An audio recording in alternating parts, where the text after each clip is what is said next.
यहां पे हम 6 संख्या को देखते हैं, 100, 5, 2, 50, 12, 5000। परमेश्वर के नाम के धन्यवाद हो। 5000 पुरुष थे, स्त्रियां कितनी होंगी? अब यहां का हिसाब लगा लो। यहां का रेशियो में देखा जाए, स्त्रियां ज्यादा, बहनें ज्यादा है, भाई लोग ज्यादा है। हम बहनें ज्यादा है। और जहां कहीं भी देखो तो लेडीज फर्स्ट, सभाओं में भी, मीटिंग में भी, और अदन की वाटिका में फल खाने में भी वही लोग आगे थे। खैर वो तो दूसरी बात हो गया। तो हर जगह में ladies first, women's empowerment government का प्रयास है। अदन की वाटिका से पावरफुल काम शुरू हो गई। इतना पावरफुल हो गए कि यीशु मसीह अपने टीम में 12 चेलों में से एक को भी नहीं रखा। इसलिए ये लोग साइड में रह के यीशु के साथ सेवा करते थे। परमेश्वर के नाम के धन्यवाद।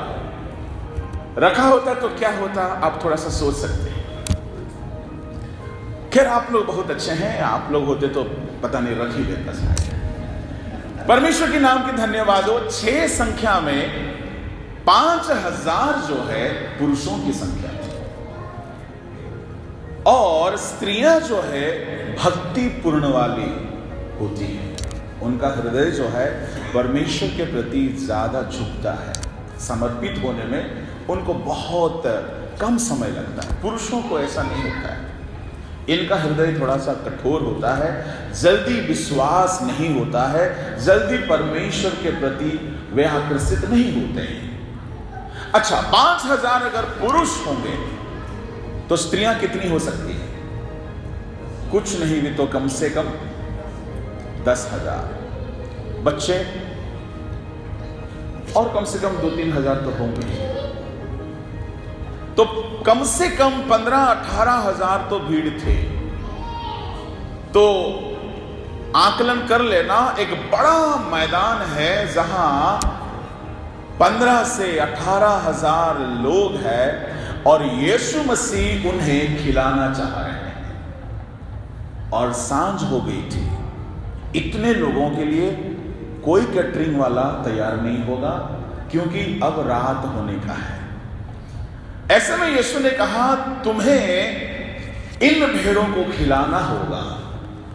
तब चेले को यीशु कहते हैं, जाओ तुम्हारे पास क्या है लेकर आओ। सबके पास टटोल कर देखते हैं तो एक बालक था जिसके पास 5 रोटी और 2 मछली था। बताइए, ये 5 रोटी और 2 मछली जिस बालक के पास था, अच्छा हुआ वो टाटा का नहीं था, वरना वो तो देता ही नहीं। खैर आप लोग तो आज अच्छा ऑफरिंग दिए हैं, पर मेरे पास जब लास्ट में आया तो 10 रुपया दिख रहा था। तो आप लोग अच्छा ही दिए होंगे, नीचे अच्छा हो सकता है। खैर अगर किसी को और अच्छा देने की इच्छा है तो बाद में दे सकते हैं, हम लोग नाराज बिल्कुल नहीं होंगे। जितना भी दे सकते हैं बिल्कुल नाराज नहीं होंगे। सुनो है तो एकदम नाराज नहीं होता है। परमेश्वर के नाम के धन्यवाद। अगर वहां ऑफरिंग कलेक्शन किया होता, वहां आजकल का मीटिंग ऑर्गेनाइजर्स होते हैं तो सीधे अनाउंस कर देते हैं, चलो सब कोई ऑफरिंग निकालो, खाना का इंतजाम है। पता नहीं क्या क्या होता। माइक सिस्टम तो था ही नहीं। यीशु मसीह की आवाज को मानना पड़ेगा। 15,000 भीड़ को बिन माइक का बोल रहे हैं, मतलब आवाज में तगड़ा दम है। हमारे एक पादरी साहब थे उड़ीसा में, उनका भी आवाज ऐसा था, वो नहीं रहे, 10,000 भीड़ को बिना माइक का बोलते थे। मैं सुनकर हैरान हो गया। अब हम लोग 10,000 भीड़ के सामने जाते हैं तो माइक में भी हमारी आवाज ठीक से नहीं पहुंचता है। कितनों भी खाओ, माइलेज कम है गाड़ी की। तो परमेश्वर के नाम के धन्यवाद हो। मैं कहना यह चाह रहा हूं, इतने भीड़ वहां पे थी। अब ये 5,000 ही का संख्या को बाइबल में लाया गया। मेरे परमेश्वर के लोगों, यहां जो 6 संख्या है, 6 नहीं है, और एक संख्या यहां पे नहीं लाया गया। वो संख्या कौन सा है? बाकी लोगों की संख्या। वहां स्त्रियां हैं, बच्चे हैं। अगर 5000 पुरुष है तो उस पुरुषों में यीशु मसीह को नहीं गिना गया, उन पुरुषों में 12 चेलों को नहीं गिना गया, उन पुरुषों में स्त्रियों को, बच्चों को नहीं गिना गया। इसका मतलब है 5000 के अलावा और एक बड़ा झुंड वहां है जो कि असली है। उसमें यीशु मसीह भी है, चेले भी है, स्त्रियां भी है। और वहां जो स्त्रियां होती थी ना, यीशु मसीह का मिनिस्ट्री का वो स्पॉन्सरर होती थी। खोजा के पत्नी जोआना, सोसन्ना यीशु मसीह का स्पॉन्सरर थी, फिनांस मिनिस्टर का वाइफ। सोच लीजिएगा, वित्त मंत्री का धर्म पत्नी अगर स्पॉन्सरर है तो फिर तो यीशु मसीह माला माल है। बहुत ही पैसा यीशु मसीह के भंडार में आता था, परंतु क्या करें, उनका ट्रेजरर ठीक नहीं था। यीशु मसीह की ईमानदारी का भरपूर फायदा उठाता था। प्रेसिडेंट महोदय बहुत ही ईमानदार थे और सेक्रेटरी अनपढ़ थे, पतरस, तो ट्रेजरर खूब फायदा में था। जितना पैसा आता था कितनों गायब कर देता था। यीशु मसीह पूछते भी नहीं थे क्योंकि ऑडिट रिपोर्ट कभी हुआ ही नहीं। तो परमेश्वर के नाम की धन्यवाद हो। मेरे परमेश्वर के लोगों, ये सब वहां पे थे। तो यहां पे 7 संख्या है और 7 संख्या किस बात को दर्शाती है? सिद्धता, पूर्णता। परमेश्वर के नाम की धन्यवाद हो। इस घटना को हम बहुत सारे पहलू में देख सकते हैं, बहुत सारे दृष्टिकोण में देख सकते हैं, परंतु आज हमारा जो थीम है, आखिर हम उसी की दिशा में हम बढ़ेंगे। प्रभु के नाम के धन्यवाद हो। वहां पे यीशु मसीह ने 5 रोटी ली और 2 मछली ली और धन्यवाद दे करके, आशीष करके उस रोटी को तोड़कर चेलों के हाथ में दे दिया। 5 रोटी को तोड़ा होगा और 2 मछली भी था, तो 12 लोगों के हाथ में यीशु मसीह ने थमाया और यीशु मसीह के चेले उसको बांटने लगे, परोसने लगे। और सांझ हो चुका था। ये परोसना भी एक चमत्कार था। 15 से 18,000 के झुंड को सांझ के समय तुरंत परोसना ताकि वे खा के घर लौट जाए, ये भी अपने आप में एक चमत्कार है। यीशु मसीह का हर काम में एक स्वर्गीय हस्तक्षेप होता था, जिसके कारण हर काम आसानी से हो जाता था। जहां परमेश्वर है वहां किसी काम की रुकावट और दिक्कत और झंझट, मुसीबत का सामना करना नहीं पड़ता है। परमेश्वर के नाम के धन्यवाद हो। प्रभु के लोगों, यीशु ने रोटी को आशीष किया और 41वां पद में लिखा है, यीशु ने स्वर्ग की ओर देखा और आशीर्वाद किया और रोटी को परोसने के लिए चेलों को दे दिया। परमेश्वर के नाम के धन्यवाद हो। रोटी को तोड़ा गया था या गोटा गोटा परोसा गया होगा? क्या लग रहा है आपको? जल्दी से जवाब दीजिएगा। तोड़ा गया है। तो तोड़ा गया है तो शायद मेरे ख्याल में लिखा तो नहीं है, 12 चेलों को हाथ में एक एक टुकड़ा भी आ जाए तो एक एक रोटी को 2-2 टुकड़े शायद किए भी होंगे। तो 5 रोटी को 10 टुकड़े करके 10 चेलों को थमा दिए और 2 मछली, नॉनवेज वाला पार्टी को शायद पीछे रखे होंगे कि आप पीछे से आना, रोटी वाले आगे आगे चले। तो 12 चेले अब परोसने की सेवा में लग गए। अच्छा, एक रोटी को आपको आधा टुकड़ा करके हाथ में दे दिया जाए और बोला जाए जाओ परोसना, आप जाओगे? बोला दिमाग खराब है, पहले इसको बड़ा करिए, इतना बड़ा कर दीजिए कि पूरा मैदान में एक बड़ा सा पहाड़ खड़ा हो जाए, तब ना हम लोग परोसेंगे। एक आधा टुकड़ा रोटी को दे दिया यीशु मसीह ने, जाओ परोस गया। ऐसे आधा टुकड़ा रोटी को लेकर जाने के लिए इनके अंदर में क्या चाहिए? हाँ जी, विश्वास। आपके पास शायद बड़ा रेवलेशन नहीं होगा, शायद बड़ा बिब्लिकल नॉलेज नहीं होगा, शायद बहुत बड़ा टैलेंट आपके पास नहीं होगा, परंतु जो भी परमेश्वर आपके पास दे रखा है, विश्वास के साथ आपको आगे बढ़ना चाहिए।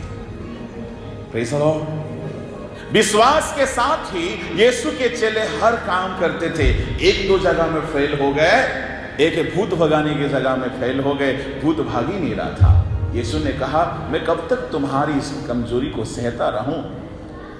ये जाति बिना उपवास का नहीं जाती है, ये दुष्टात्मा बिना उपवास का दूर नहीं होती है। सुनो, दुष्टात्मा में बहुत सारा प्रजाति है, उसमें अपर ग्रेड का है, लोअर ग्रेड का है। ये जो रास्ता में झूमते नाचते चीखते चिल्लाते ना, ये थर्ड क्लास का है। उसको यीशु के नाम सुना दो, बता दो, भाग जाएगा।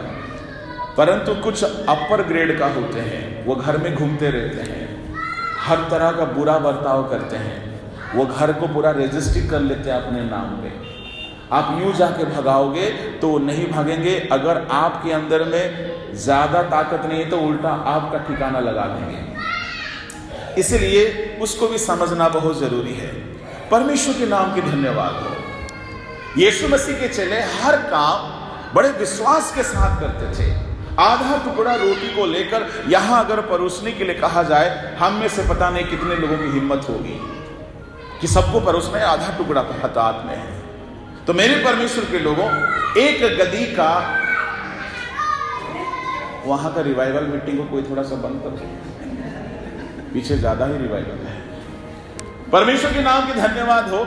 एक कच्चा जबड़ा सिमसोन के हाथ में काफी था, आधा टुकड़ा रोटी चेलों के हाथ में काफी था। मेरे परमेश्वर के लोगों, आपके पास जो भी है वो काफी है परमेश्वर का काम करने के लिए, बहुतों को तृप्त करने के लिए, क्योंकि परमेश्वर आपके साथ होना मांगता है। आपके पास जो भी है, गिटार है वो भी काफी है, बैड है वो भी काफी है, बाइबल है वो भी काफी है, कंठ है वो भी काफी है, परमेश्वर का दिया हुआ कोई अनुभव है वो काफी है। बस आप परमेश्वर के साथ साथ होना मांगता, परमेश्वर उसी के द्वारा हजारों को आशीष करेगा, हजारों को आशीष करेगा, सैकड़ों को नहीं, हजारों को परमेश्वर आशीष कर सकता है। परंतु आपके पास जो है उसको परमेश्वर के सामने लाकर रखने की जरूरत है। एक छड़ी था मूसा के पास, जब तक प्रभु के सामने उसको नहीं गिराया तब तक उसमें क्या हो सकता है उसको पता ही नहीं चला था। आप अपनी जिंदगी को कई बार सोचते होंगे, ये बहुत बेकार है, इससे क्या हो सकता है? आधा टुकड़ा रोटी से क्या हो सकता है? एक छड़ी से क्या हो सकता है?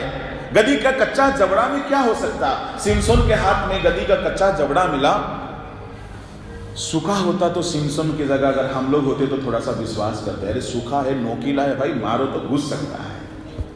परंतु सिमसोन कच्चा जबड़ा को देखा, पवित्र आत्मा में भर के उसको लिया और उससे हजारों को मार डाला। तो मेरे परमेश्वर के लोगों, आपके पास जो है इट्स मोर देन सफिशिएंट। परमेश्वर के सामने आपको रहना पड़ेगा। इन रोटी को तोड़ा गया, तभी जाकर के हजारों लोग तृप्त हो गए। ये रोटी अगर गोटा होता, पता नहीं क्या होता, शायद सबको परोसने के लिए बहुत दिक्कत होती। इसलिए यीशु मसीह ने इन रोटी को तोड़ के दिया, और तोड़ने का एक सबूत यह है, जब उन्होंने उसके चूर चार को बटोरा, 12 टोकरी मिला, इसका मतलब तोड़ा गया था। प्रभु के नाम के धन्यवाद हो। ये रोटी का मतलब क्या है? रोटी बोलते ही हम लोग को याद आता है जीवन की रोटी। मेरे परमेश्वर के लोगों, ये जीवन की रोटी तो यीशु मसीह है ही, और यीशु मसीह भी खुद को सलीब पे तोड़ा, तब जा करके दुनिया के असंख्य लोग तृप्त हो रहे हैं, उद्धार पा रहे हैं।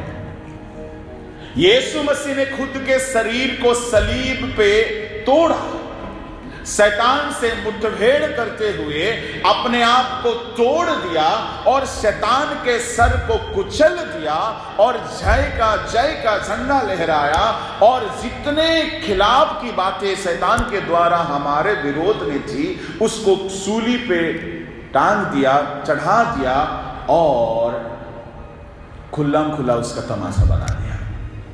यीशु मसीह अगर अपने आप को सलीब में नहीं तोड़ता तो आज हम लोग सबको तोड़ दिया जाता। इसलिए यीशु मसीह का तोड़ा जाना हम सबकी आत्मिक भूख, आत्मिक जरूरतों को पूरा करने का कारण बन गया। यीशु मसीह ने कहा, जैसे मैं हूं, चेलों को कहा वैसे तुम भी किया करो। ये रोटी क्या है? ये आप और मैं, हम हर एक व्यक्ति है। जब तक हम खुद को नहीं तोड़ेंगे, आज बहुत से हजारों, सैकड़ों, लाखों लोग दुनिया में सच्चाई के भूखे हैं, छुटकारा के तलाश में है, शांति के तलाश में है, चंगाई के तलाश में है, अनंत जीवन के तलाश में है। उनको जरूरत है कोई तो उनके पास जाए और उन्हें रास्ता बताए। आप अगर बिहार का खबर लोगे, बिहार में इतने सारे लोग अंधकार में पाए जाते हैं। झारखंड भी कम नहीं है। हम लोग तो शहर की खबर लेते हैं ना, रांची, टाटा, धनबाद, बोकारो, ये 4 शहर की खबर लेकर के मसीह लोग खुश हो जाते, और सारा संस्था और सारा अनुष्ठान जो है शहरों में ही पूरा डेरा लगा के रखे हैं। गांव बिहड़ देहात में अभी भी इतनी तादाद में लोग मसीह से दूर है। घर घर में भूत को पाल के रखे हैं, घर घर में जादू टोना है, घर घर में शैतान के बंधन में दबे हुए हैं। उन लोगों को जरूरत है कोई तो जाए और उनका जो जरूरत है उसके मुताबिक उनको समाधान दिलाए और उनको उस शैतान के बंधन से निकाल कर लाए, तब उनकी आशा पूरी होगी और उनका भूखापन मिटेगा। ये रोटी को तोड़ा नहीं जाएगा, 5000 लोग तृप्त नहीं हो पाएंगे जब तक कि आप खुद को नहीं तोड़ेंगे। परमेश्वर की सेवा में बहुतों को तृप्त करने का काम आप नहीं कर सकते। ये परफॉर्मेंस नहीं है, ये किसी तरह का अभिनय नहीं है। ये परमेश्वर के सामने जितना हम खुद को तोड़ेंगे उतना परमेश्वर हमारे द्वारा लोगों को आशीष दिलाएगा। आज लोगों की जरूरत है कोई तो उनके पास जाए। परमेश्वर के नाम के धन्यवाद हो। मेरे परमेश्वर के लोगों, ये 5 रोटी की बात तो हमें समझ में आ गया है कि हमें खुद को तोड़ना है, तब बहुत से लोगों के पास परमेश्वर हमें ले जाएगा और हमारे द्वारा उन लोगों को आशीष दिलाएगा। क्या क्या चीज को हमें तोड़ना? अपनी अभिलाषाओं को तोड़ना, अपनी घमंड को तोड़ना, अपने सुख विलास को तोड़ना, अपनी बुरी आदतों को तोड़ डालना है, अपनी खुदी को तोड़ डालना है। अगर कोई अपनी खुदी, अपनी स्वार्थ, अपना अहम को नहीं तोड़ेगा, अपनी अभिलाषाओं को नहीं तोड़ेगा, अपना सुख विलास को नहीं तोड़ेगा, तो परमेश्वर का क्रूस वो नहीं उठा सकता और परमेश्वर के आशीषों को दूसरों तक पहुंचाने का काम वो नहीं कर सकता है। सोचने की आवश्यकता है। आप में से बहुतों को यह इच्छा हो रहा होगा कि मैं जैसे उद्धार पाया हो ऐसे मेरे द्वारा कई लोग उद्धार पा जाए तो कितना अच्छा है। अगर आपके द्वारा कई लोग प्रभु को जाने, आप जैसे उद्धार पाए हो, छुटकारा पाए हो, समाधान पाए हो, अंधकार से ज्योति की ओर आए हो, सच्चाई की ओर आए हो, स्वर्ग की ओर बढ़ रहे हो, आपके खानदान में बहुत लोग होंगे, आपके मोहल्ले में बहुत लोग होंगे, आपके फ्रेंड सर्कल में बहुत लोग होंगे जिनको ये सच्चाई नहीं मालूम है। कल अगर खुदा ना खास्ता उनकी मौत हो जाए तो वे नरक की आग में धकेल दिए जाएंगे। हमारे इर्द गिर्द रहते हैं, हमारे आसपास रहते हैं, परंतु वे उस स्वर्ग की राह को नहीं जानते हैं। उनके पास जाना है और उनकी जरूरतों के मुताबिक उनको परमेश्वर की आशीषों को दिलाना है। तो जब तक हम खुद को नहीं तोड़ेंगे, सलीब नहीं उठाएंगे, तो हमारे द्वारा वो काम नहीं हो सकता। इसमें ये संदेश एक है। परंतु 100-100 और 50-50 करके बैठाया, इसका मतलब क्या है? मेरा असली संदेश ये 100-100 और 50-50 में है और 5000, ये 3 संख्या को याद रखिए। अगर भूल गया तो मुझे याद दिला दीजिए, क्योंकि मुझे एक स्वतंत्र गिफ्ट है भूलने का। बोलो यीशु मसीह की। और जिसको भूलने की वरदान होती है वो बहुत आशीषित लोग होते हैं। क्यों पता है? यूसुफ आपको भी है, चलिए आप हमारे ही बिरादरी के। यूसुफ किसी का भलाई किया था और उस बंदा ने यूसुफ को भूल गया। कितना अच्छा है। अगर कोई आपके साथ बुराई किए होंगे और आप भूल गए तो कितना अच्छा है।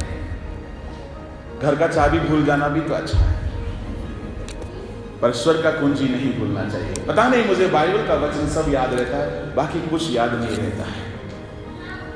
मैं परमेश्वर को धन्यवाद देता हूं। जितने भुलक्कड़ लोग हैं, आपको परमेश्वर बहुत आशीष देने वाला है। परमेश्वर के नाम के धन्यवाद हो।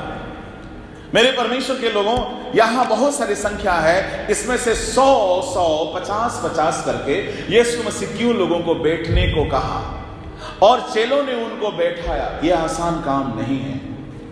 अभी अगर कहा जाए आप लोगों को कि 50 करके बैठो, बैठाने में ही आधा घंटा लग जाएगा। 15 से 18 हजार झुंड को 100 के हिसाब में बैठाया गया, 50 के हिसाब में बैठाया गया। जो गणित में पास मार्क लाने वाले हैं, जरा सा मुझे मदद करिएगा, फेल वाले नहीं। 100 और 100 50 की जो कतार है, कुल मिलाकर कितने लोग होंगे?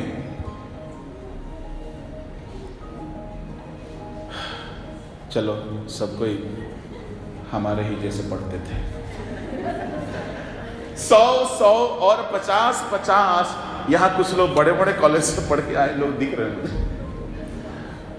100 50 बैठे हैं। अरे बाबा 5000 तो लिखा ही है साहब, बाकी संख्या को छोड़ देते हैं। 100 50 करके बैठे हैं, ठीक है। परमेश्वर के नाम के धन्यवाद हो। क्यों 100? 99 क्यों नहीं हुआ? 99 क्यों नहीं हुआ? 110 क्यों नहीं हुआ? 60 क्यों नहीं हुआ? 70 क्यों नहीं हुआ? बाइबल की घटना में अगर कोई संख्या आता है, वो संख्या का बहुत मीनिंग होता है, गहरा उसका मतलब होता है। परमेश्वर के लोगों, 100 संख्या के बारे में थोड़ा बहुत आप दिमाग लगा सकते हैं, क्योंकि 100 संख्या जो है आशीष की पूर्णता की संख्या है।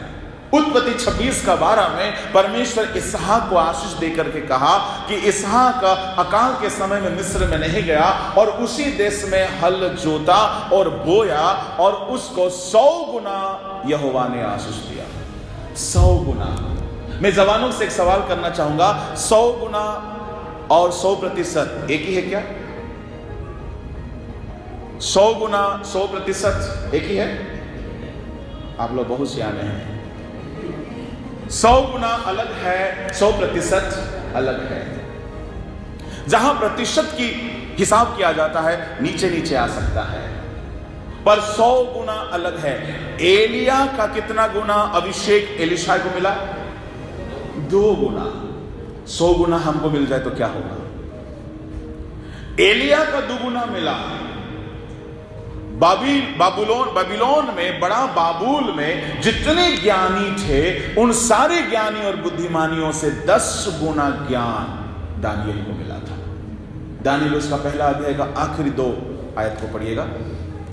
बुद्धि और हर प्रकार की समझ के विषय में जो कुछ राजा उनसे पूछता था, उसमें वे राज्य भर के सब ज्योतिषियों और तंत्रियों से 10 गुने निपुण ठहरते थे। 10 गुने निपुण, सब ज्योतिषियों से, सारे खगोल शास्त्रियों से, सारे ज्ञानी बुद्धिमान, सब मंत्रवादियों से, कसदी लोगों से 10 गुना ज्ञानी थे दानियल। सोच के देखिएगा।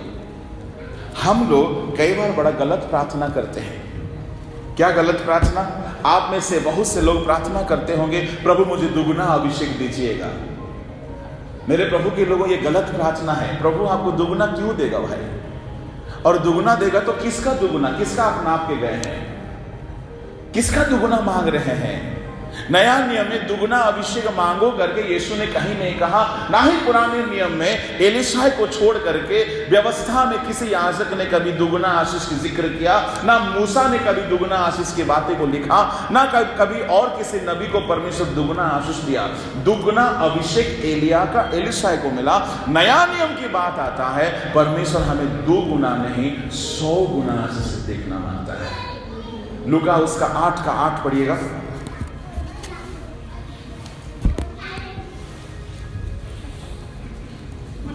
भूमि पर गिरा, कुछ अच्छी भूमि पर गिरा, उगकर 100 गुना फल आया। उगकर 100 गुना फल लाया।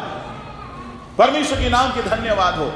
लूका एक बहुत पढ़ा लिखा बंदा था और लूका फिजिशियन था, डॉक्टर था।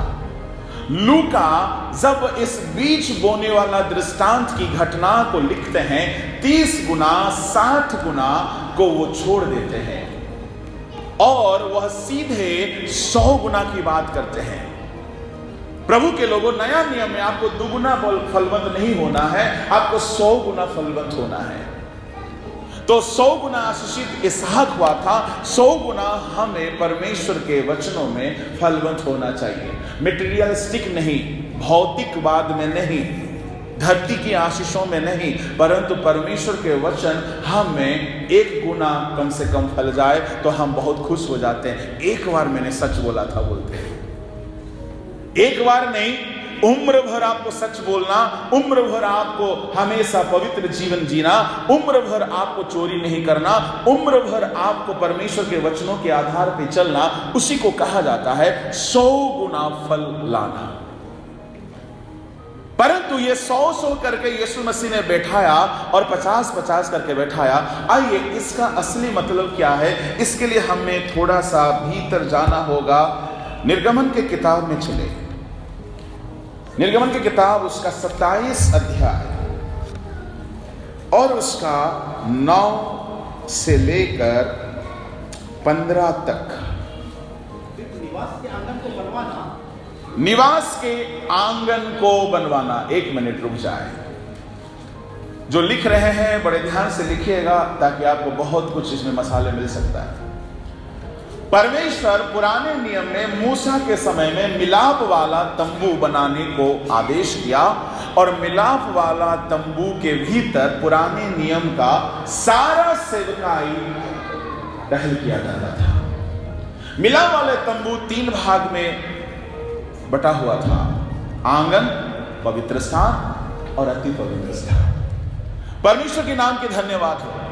अब पूरा एरिया जो है उसके बारे में हम थोड़ा सा देखना चाहेंगे। आगे बढ़िए। उसके दक्षिण की ओर की बटी हुई सूखी सनी के कपड़े के 2 पर्दे हो, उसकी लंबाई 100 हाथ की हो। कितने हाथ की हो? 100। मिलाप वाले तंबू का जो टोटल एरिया है, दक्षिण के दिशा में उसकी जो लंबाई है वो 100 हाथ की होना चाहिए। परमेश्वर के नाम के धन्यवाद हो। आगे थोड़ा सा स्किप करिए, 11 पढ़िए। और उसी प्रकार आंगन की उत्तर की ओर, आंगन की उत्तर की ओर लंबाई में भी 100 हाथ लंबे पर्दे हो। मिलाप वाले तंबू का जो आंगन है उत्तर दिशा में उसकी लंबाई कितना था? 100 हाथ। दक्षिण में कितना था? 100 हाथ। परमेश्वर के नाम के धन्यवाद। 100 करके प्रभु ने बैठाया था ना। प्रभु के नाम के धन्यवाद। और नीचे स्किप करके 12 पढ़िए। फिर आंगन की चौड़ाई में पश्चिम की ओर 50 हाथ के पर्दे हो। आंगन की जो चौड़ाई है पश्चिम दिशा में 50 हाथ की हो। यीशु मसीह ने 100 और 50 करके बैठाया था। नीचे पढ़िएगा उसका 15। और दूसरी ओर भी 15 हाथ के पर्दे हो, उनके लिए भी कमरे 3 और खाने 3 हो। और 14 भी पढ़िए। 13 से पढ़िए। पूरब की ओर आंगन की चौड़ाई 50 हाथ की हो। अब पूरब में आंगन की चौड़ाई कितना है? 50। पश्चिम में कितना है? 50। उत्तर में कितना है? और दक्षिण में कितना है? परमेश्वर के नाम के धन्यवाद। उत्तर और दक्षिण की जो लंबाई है 100 हाथ का हो और पूरब और पश्चिम की जो चौड़ाई है 50 हो। पूरे व्यवस्था के समय का पूरे सेवकाई ये 100 और 50 हाथ के भीतर किया गया। यीशु मसीह ने कैसा बैठाया लोगों को? 100 50 ज्यादा क्यों नहीं बैठाया? क्योंकि यीशु मसीह इन्हीं लोगों के द्वारा कुछ करना चाह रहा है। पुराने नियम में चाहे होम बलि चढ़ाना हो, मेल बलि चढ़ाना हो, अन्न बलि चढ़ाना हो, लोगों का पाप का प्रायश्चित करना हो और अति पवित्र स्थान में प्रवेश करके पूरे देश के गुनाहों का, खताओं का अगर माफी के लिए सेवा पूरा करना हो, सारी सेवकाई ये 100-100 और 50-50 के तंबू के भीतर पूरा किया गया। आपको पता है ये 100-100 और 50-50 की जो संख्या है परमेश्वर के सेवा के लिए ठहराए हुए लोगों की संख्या है। इसी संख्या के भीतर पूरी सेवकाएं मौजूद है। सोने का दीपट है, सोने का धूप वेदी है, सोने का धूपदान है, वाचा का संदूक है और परमेश्वर का मेज है और साथ ही साथ पीतल का होम बलि का वेदी है और पूरे मिलाव वाले तंबू के सारे सेवकाएं वहां पे टहल किया जाता। इसी 100-100 और 50-50 के भीतर मेरे परमेश्वर के लोगों, इसका मतलब है यह परमेश्वर का सेवा का संख्या है। अगर आप परमेश्वर का खिदमत कर रहे हैं तो आप इस 100-100 और 50-50 के अंदर में आप एक हैं। परमेश्वर के नाम के धन्यवाद हो। अब ये 100-100 में कितना पिलर था, गौर फरमाइएगा। मैं कुछ भेद की बात कह रहा हूं जो बहुत ध्यान से सुनेंगे, आपको बहुत काम आएगा भविष्य में। पढ़िएगा उसका 10।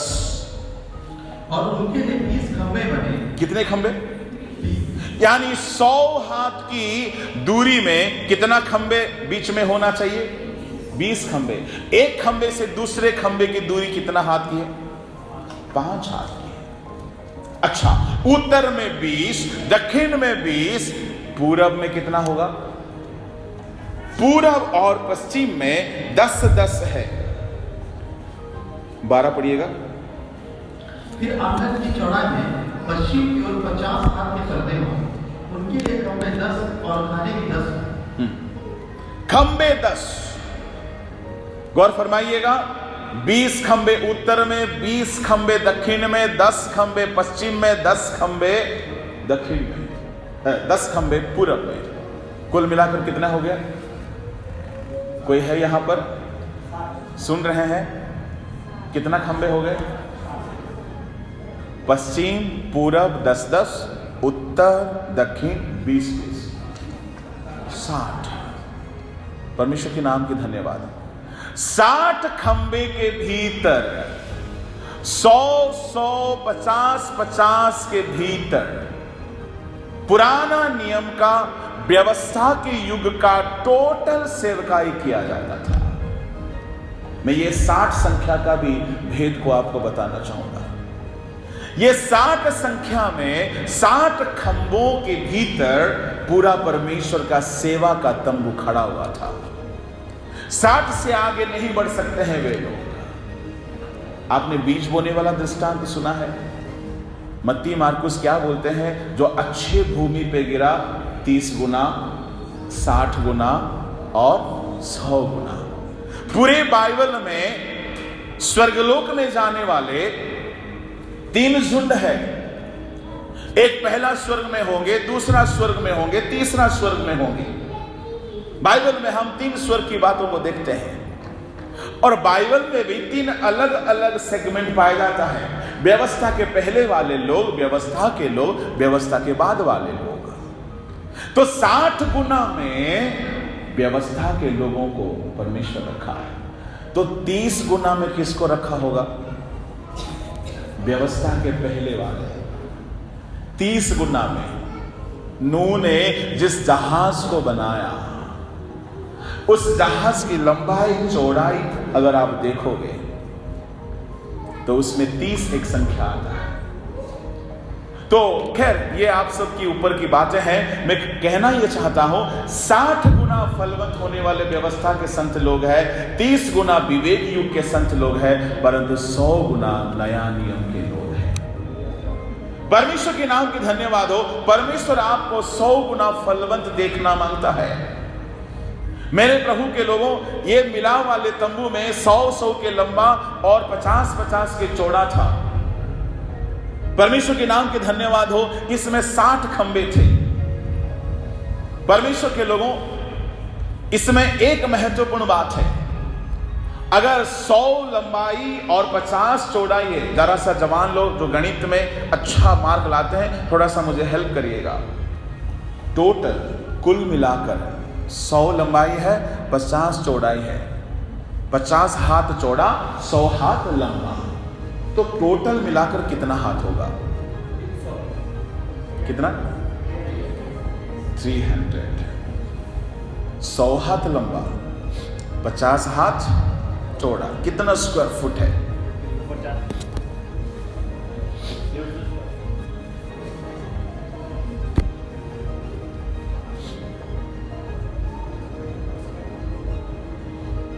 Praise the Lord. 50 हाथ चौड़ा है और 100 हाथ लंबा है। 50 इंटू 100 कितना है? 5000।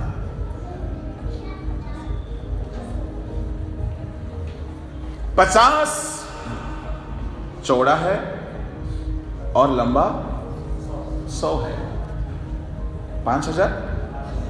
5000 कितने लोग खाए थे पुरुष? कुछ है? यूं ही यीशु मसीह ने 5000 को नहीं खिलाया था। मिलाप वाले तंबू का जो टोटल एरिया है, ये 5000 हाथ का एरिया है। इसमें 60 खंबे हैं, 100 के हाथ की दूरी लंबा है और 50 चौड़ा है। जो बाइबल के बड़े जिज्ञासु हैं, उनके लिए भी इन सारे बातों को कहा।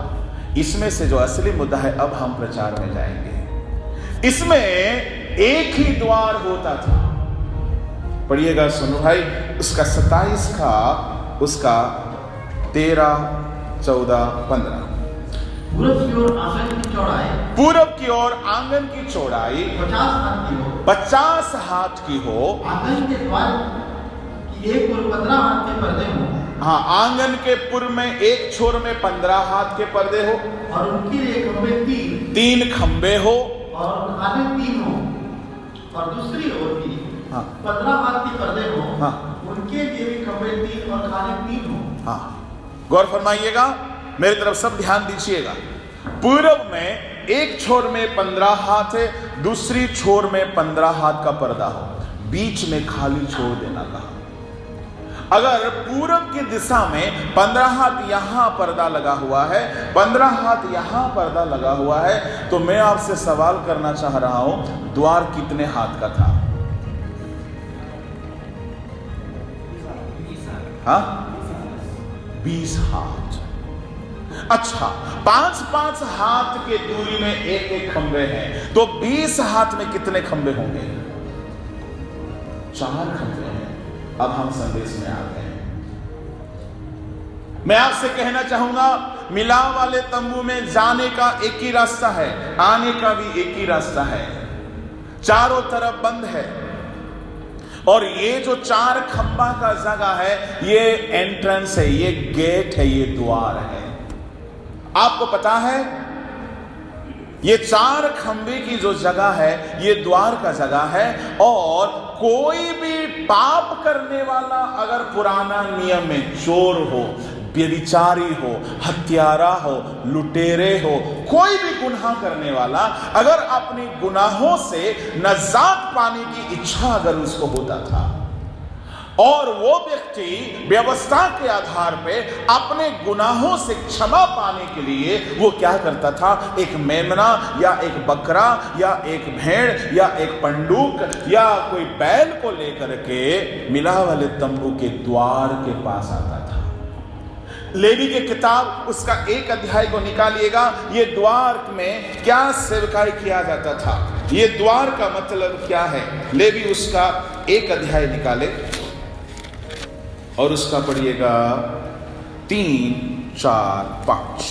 यदि वह गाय बैलों में से वो बलि करे, तो निर्दोष पर नर मिलाप वाले तंबू के द्वार पर चढ़ाए, यह वह उसे ग्रहण करे। अगर निर्दोष नर पशु को लेकर के आए, तो मिलाप वाले तंबू पे कहां पे उसको बलि किया जाए? द्वार पे। तंबू के द्वार, जो 4 खंबा का जो द्वार होता था, इसी द्वार के पास पशु को लाया जाता था और बलि किया जाता था। नीचे वह अपना हाथ होमबलि पशु के सिर पर रखे, वो अपना हाथ होम बलि का पशु के सिर पर रखे और वह उसके लिए प्रायश्चित करके ग्रहण किया जाए। हाँ, नीचे तब वह उस बछड़े को यहोवा के सामने बलि करे और हारून के पुत्र जो याजक हैं वे लहू को समीप ले जाकर उस वेदी के चारों ओर छिड़के जो मिलाप वाले तंबू के द्वार पर है। मिलाप वाले तंबू के द्वार पे एक वेदी होता था। सुनिएगा सुनिएगा, कोई भी बंदा अगर पाप किया हुआ है तो अपने पापों का प्रायश्चित के लिए कोई भी भेड़ बकरी को लेकर के आता था तो तंबू के द्वार के पास आके खड़ा हो जाता था। महायाजक क्या करते थे? कहते थे आप इस पशु के सर पे हाथ रखना। सुनिए, आप लोग जो इन दिनों में बहुत ज्यादा हाथ रखने की सेवकाई देखते हैं ना, यही से शुरू हुआ है। इम्पार्टेशन। एक पापी, एक चोर, एक हत्यारा, एक व्यभिचारी, एक गुनहगार, एक क्रिमिनल अपने पापों से उसको गिल्टी महसूस हो रहा है, उसको नजात पाने की इच्छा हो रहा है, उसका विवेक उसको दोषी ठहरा रहा है। अपने सारे खताओं से छुटकारा पाने के लिए अगर वो होम बलि चढ़ाने के लिए, पाप बलि चढ़ाने के लिए एक पशु को लेकर के आता था तो मिलाप वाले तंबू में एक जगह होता था जिस जगह में उसके सारे गुनाह और खता क्षमा किया जाता था, ढांक दिया जाता था, और वो जगह का नाम है मिलाप वाले तंबू का द्वार। द्वार के पास आता था और वो पशु के सर पे हाथ रखता था। गौर फरमाइएगा, और अपने सारे गुनाह को इकरार करता था पशु के सर पे हाथ रख करके। तब क्या होता था? ये व्यक्ति का सारा पाप वो पशु के ऊपर चला जाता था। आप गलती से भी ना ज्यादा ताव में आकर किसी उसी के ऊपर हाथ रख के प्रार्थना मत करना। परमेश्वर की अगुवाई होगा तभी करना, प्रभु आपको अधिकार देंगे तभी करना। नहीं तो क्या होगा पता है? यहां जो होगा वो तो नहीं जाएगा, वहां जो होगा इधर आ जाएगा। अगर उसके अंदर में व्यभिचार का स्पिरिट है, उसके अंदर में पोर्नोग्राफी का स्पिरिट है, उसके अंदर में गंदा गंदा काम करने का लत है, उसके अंदर में कोई नशा का लत है, कोई तरह का पाप का लत है, और वो पाप उस पर बहुत ज्यादा भारी मात्रा में उसको बांध के रखा है, और आपके अंदर में कुछ है नहीं, आप चले गए उसको आशीष देने के लिए, हाथ रखने के लिए, यहां से तो कुछ हो नहीं गया, उल्टा वहां से क्रॉस कनेक्शन होके आ जाएगा। इसलिए अचानक किसी के ऊपर हाथ नहीं रखना। हाथ रखने की सेवकाई वहां से शुरू हुई है। परमेश्वर के नाम के धन्यवाद हो। जिस पशु को लाया जाता था उस पशु के सर पे पापी हाथ रखते थे, तब ये पशु के ऊपर इसका सारा पाप स्थानांतर होता था, और उस पशु को तंबू के द्वार पे घात किया जाता था, बद्ध किया जाता था, उसके लहू को लेकर के वेदी में छिड़का जाता था, तब उस बंदा का पाप क्षमा होता था। मेरे प्रभु के लोगों, अब तक आपको थोड़ा बोर लग रहा होगा कि ये क्या है तंबू 150 तंबू 5000, दिमाग खराब। आपको पता है ये द्वार यीशु मसीह है। अगर सारे दुनिया में कोई द्वार है, यूहन्ना का सुसमाचार निकालिएगा। यूहन्ना का सुसमाचार में यीशु मसीह ने खुद कहा, मैं भेड़ों का द्वार हूं, मैं भेड़ों का द्वार हूं। उसका 7वां पद, 10 का 7। जब यीशु ने उससे कहा, मैं तुमसे सच सच कहता हूं, भेड़ों का द्वार मैं हूं। मैं तुम्हें सच सच कहता हूं, भेड़ों का द्वार मैं हूं। इसका मतलब है मिलाप वाले तंबू का जो द्वार है किसको दर्शाता है? यीशु मसीह को दर्शाता है। पूरे इज़राइल देश में एक ही जगह होता था जहां जाने से एक पापी को क्षमा मिलता था। मेरे प्रभु के लोगों, आज पूरे दुनिया भर में अगर किसी पापी को क्षमा चाहिए, कोई नशाखोर को नशा से छुटकारा चाहिए, अगर किसी गुनहगार को अपने गुनाह से आजादी चाहिए, तो एक ही जगह है, यीशु मसीह के पास आने से होगा। ये द्वार में होम बलि चढ़ाया जाता था, पाप बलि चढ़ाया जाता था, 10 तरह का बलि और 10 तरह का भेंट यहोवा को अर्पण किया जाता था। यहां आने वाले पापी होकर के आते थे और क्षमा पा करके जाते थे, गुनहगार होकर के आते थे, गुनहगार की दशा में आते थे और यहां आके बलि चढ़ाने के बाद निर्दोष होकर के जाते थे। और परमेश्वर उनके लिए एक क्षमा का आशीष रखा था मिलाप वाले तंबू के द्वार में। नया नियम में पुराने नियम की जितनी बातें हैं परछाई है, नया नियम में वो सारी चीजें सच्चाई है। पुराने नियम में परछाई के स्वरूप में था, हर चीजें पुराने नियम में परछाई था। जो मन्ना स्वर्ग से गिरा वो मन्ना नया नियम में यीशु मसीह है। जो चट्टान से उन्होंने पानी पिया वो चट्टान नया नियम में यीशु मसीह है। जो पीतल के सांप को खड़ा किया गया वो सांप नया नियम में यीशु मसीह है। जो कोई यीशु मसीह के पास आएगा उसको चंगाई मिलेगा, जो कोई यीशु मसीह के पास आएगा उसको पापों से निजात मिलेगा, जो कोई यीशु मसीह के पास आएगा वो गुनहगार दोबारा गुनह हालत में नहीं रहेगा। इसलिए मिलाप वाले तंबू के पास आकर के लोग बड़े बेसब्री से इंतजार करते थे कि हमें कब पापों से रिहाई मिलेगा, छुटकारा मिलेगा। और उनका लाया हुआ पशु का बलि जब तक नहीं होता था तब तक उनको पापों से क्षमा और निजात नहीं मिलता था। मैं आपसे कहना चाहूंगा, क्या आप मिलाप वाले तंबू के द्वार का नजदीक गए हैं? यीशु मसीह वो द्वार है। नया नियम में जो कोई यीशु मसीह के पास आता है वही एक ही जगह है, वहां पे उसको उद्धार का अनुभव मिलता है। मेरे प्रभु के लोगों, उद्धार का अनुभव दोनों झुंड के लिए जरूरत है, मसीही झुंड, दूसरा गैर मसीही झुंड। मैं बताना चाहूंगा, मसीही झुंड में बहुत से लोग उद्धार नहीं पाए हैं। बाइबल के एक बहुत महान व्यक्ति है जिसको सारा आशीर्वाद था और सारा आत्मिक रूप में सेवकाई में भी लगा हुआ था, परंतु उद्धार नहीं पाया था। थोड़ा सा जांचने की जरूरत है। वो बंदा का नाम है कर्नेलियुस। प्रेरितों के काम 10 अध्याय को निकालिएगा, कर्नेलियुस के बारे में वहां पे हम देखते हैं। कर्नेलियुस बंदा बहुत अच्छा था, परंतु उद्धार तंबू के द्वार का जो आशीष है उसको नसीब नहीं हुआ था। 10 अध्याय में उसका 4 विशेषता के बारे में हम पढ़ते हैं। 1, 2 और 3 को पढ़िए।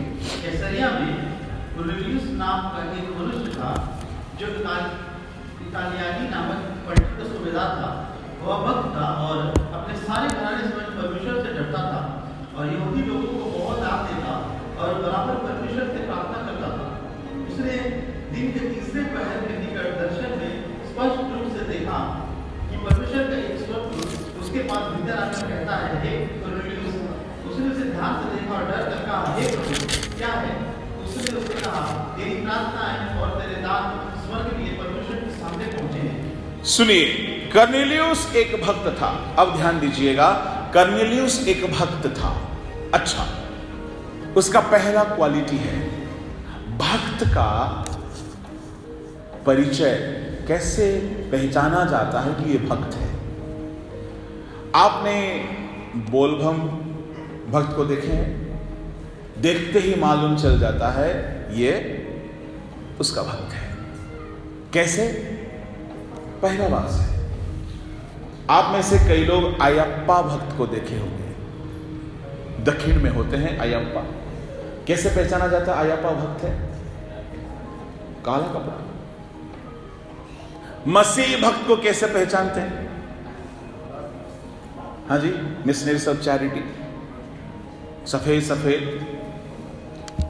तो भक्त का पहचान उसके अपीयरेंस में होता है। तो कर्नेलियुस एक पुलिस ऑफिसर होते हुए भी एक भक्त था। बंदा बहुत भक्ति करने वाला है, परंतु उद्धार नहीं पाया था। कई बार हम लोग ना बड़ा भक्त नजर आते हैं, बड़ा भक्ति के साथ गिरजा में बैठे रहते हैं, परंतु उद्धार के अनुभव भक्ति से नहीं आता है। कुछ लोग ना एकदम सफेद सफेद होकर के नजर आते हैं। इतवार के दिन में बिल्कुल सफेद, शुक्रवार के दिन में बिल्कुल सफेद, पर जिंदगी पूरा काला काला, मन काला, पर कपड़ा सफेद है। भक्त के रूप में नजर आते हैं। That doesn't mean you are saved. भक्त दिखना ये परिचय नहीं है कि आपको उद्धार मिला है। कर्नेलियुस भक्त था, परंतु उसको यीशु मसीह के लहू से उद्धार नहीं मिला था। इसलिए पतरस के पास कहला भेजा, उसको बुलाया। परमेश्वर का दूत आकर बोलते हैं, पतरस को बुलाओ, वो तुम्हें उस वचन को देगा जिस वचन के द्वारा तू और तेरा घराना उद्धार पाएगा। इसका मतलब है कर्नेलियुस का घराना उद्धार पाया था या नहीं पाया था? भक्त है, उद्धार नहीं पाया है। कर्नेलियुस का दूसरा विशेषता क्या है कि कर्नेलियुस पूरे परिवार परमेश्वर से डरता था। ओ माय गॉड, यहोवा परमेश्वर से पूरे परिवार डरते थे। यानी उनका पत्नी भी यहोवा को डरने वाली है, उनका बेटा भी यहोवा को डरने वाला है, उनका बेटी लोग भी यहोवा को डरने वाले हैं। गौर फरमाइएगा, लड़का लोग यहोवा को डरते हैं, लड़की लोग अगर यहोवा को डरते हैं तो उनसे कोई पाप होगा ही नहीं। एक इंसान पाप में कब गिरता है? गौर फरमाइएगा, एक इंसान पाप में कब गिरता है? चाहे वो पवित्र आत्मा भी पाया हुआ क्यों ना हो, चाहे वो वचन को बहुत ज्यादा क्यों ना जानता हो, तो भी पाप कर सकता है। उदाहरण के लिए देखिएगा सिमसोन। जवानों के लिए मैं कहना चाहूंगा, कुछ जवान लोग बहुत ज्यादा एनोइंटिंग होते रहते हैं। एनोइंटिंग अच्छी बात है, पर एनोइंटिंग आपको कभी भी पवित्र जीवन बिताने के लिए पर्याप्त नहीं है। क्योंकि सिमसोन को देखो, सिमसोन के अंदर भयानक ईश्वर का पावर था, पराक्रम था उसके पास, पर व्यभिचार भी था उसके साथ। क्यों? होली स्पिरिट तो है, परंतु भीतरी जिंदगी उसका सड़ रहा है कामुकता में, अभिलाषा में। मेरे परमेश्वर के लोगों, एनॉइंटिंग से आप सेवा कर सकते हो, एनॉइंटिंग से आप नाम कमा सकते हो, पर भीतरी जिंदगी सिमसोन का सड़ रहा था। क्यों पता है? यहोवा का भय नहीं था। वचन तो था उसके पास, वचन तो बहुत जानता था, क्योंकि वो नाजीर था और इजराइल का न्यायी था, तो दूसरों को बहुत ज्यादा वचन सिखाने वाला था। कोई भी अगर फैसला सुनाना है, किसी भी गुनहगार का फैसला करना है, तो व्यवस्था खोल करके वही न्याय फैसला सुनाता था। तो सारा कानून उसको मालूम है, सारा विधि उसको मालूम है, 10 आज्ञा उसको मालूम है, सारा व्यवस्था का नियम उसको मालूम है, और खुद आत्मा के द्वारा चलता है और बड़ा बड़ा चमत्कार किया है, परंतु दलीला के साथ भी पाप में जिया है। यहोवा की आत्मा उस पर था।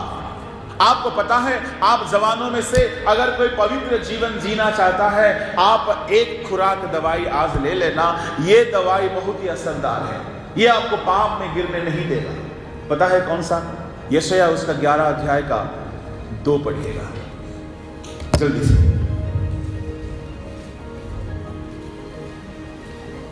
यहोवा का आत्मा बुद्धि और समझ का आत्मा, युक्ति और पराक्रम का आत्मा, और ज्ञान यहोवा का भय का आत्मा पर ठहरा रहेगा। यहां पे 7 आत्मा है। आखिरी आत्मा कौन सा है? यहोवा का भय का आत्मा, बुद्धि और समझ की आत्मा, ज्ञान और पराक्रम की आत्मा, यहोवा का भय का आत्मा। यहोवा का आत्मा करके शुरू होता है और बाकी 6 नीचे लिखा गया है, यानी 7 आत्मा है, 7 स्पिरिट है यहोवा का। इसमें आखिरी जो है यहोवा का भय का आत्मा। गौर फरमाइए, स्कूल में अगर टीचर को बच्चे अगर डरते हैं तो वो क्लासरूम कितना शांति रहता है। सही है, बहुत अच्छा रहता है। अरे मैडम आ गई है, चुप रहो, खतरे से नहीं खेलने का। घर में मम्मी को अगर डरते हैं, मम्मी को बहुत कम डरते हैं बच्चे को, किसी लोग डरते भी हैं। पापा को अगर डरते हैं तो पापा आ जाने से टीवी बंद, मोबाइल बंद, किताब लेके बैठ जाना, सब एक्टिंग है। किसका डर है? पापा का डर है। किसी का डर हमें सुधार देता है। जमशेदपुर में एक एसपी साहब होया करते थे। जब वो थे तो टाटा नगर सुधर गया था। कौन है वो? हाँ, इतना दहशत छाया हुआ था चोर डाकू क्रिमिनल के बीच में। पूरा टाटा शहर सोने का शहर बन गया था, स्टील सिटी, गोल्डन सिटी जैसा लग रहा था। क्यों? एसपी साहब का डर है। कलीसिया में अगर पादरी साहब का डर होगा तो पादरी के सामने सब संत बन जाता है। पादरी के सामने संत रहेगा, बाहर में अत्यंत कर देता है। इसलिए कभी भी किसी का शादी का बात करना है ना, पादरी से पूछना मत, उसको नहीं मालूम होता है कुछ। क्योंकि वो देखता है लड़की खूब रो रही है, बोलेगा अरे इतना रो रो के प्रार्थना करती है तो अच्छी ना होगी। वो कहाँ मालूम किस लिए रो रही थी, वो रो तो रही थी, वो क्या मालूम किस लिए रो रही थी। एक घटना आपको बताता हूं। एक पादरी साहब जम के प्रचार कर रहे थे। प्रचार के बीच में एक खूबसूरत लड़की रोने लग गई। पादरी साहब को लगा आज मेरा प्रचार पूरा काम कर रहा है, भारी अनॉइंटिंग है। पादरी साहब और जोश में आ गए। प्रचार खत्म हुआ। प्रचार खत्म होने के बाद सब जाने लगे, ये बहन जा नहीं रही है, रो रही है। पादरी साहब भीड़ खत्म होने के बाद बड़े गंभीरता से जाके पूछे, सिस्टर जी क्या परमेश्वर आपको क्या आशीष दिया है? सिस्टर बाएं दाएं पीछे आगे देखी, कोई नहीं है। बुरा ना मानो तो एक बात बोलूं, 20 साल पहले हम आपसे प्यार करते थे और आज 20 साल के बाद आपको देखे तो पुरानी यादें ताजी हो गई, इसीलिए रुक नहीं सका, रो रही हूं, बुरा ना मानो।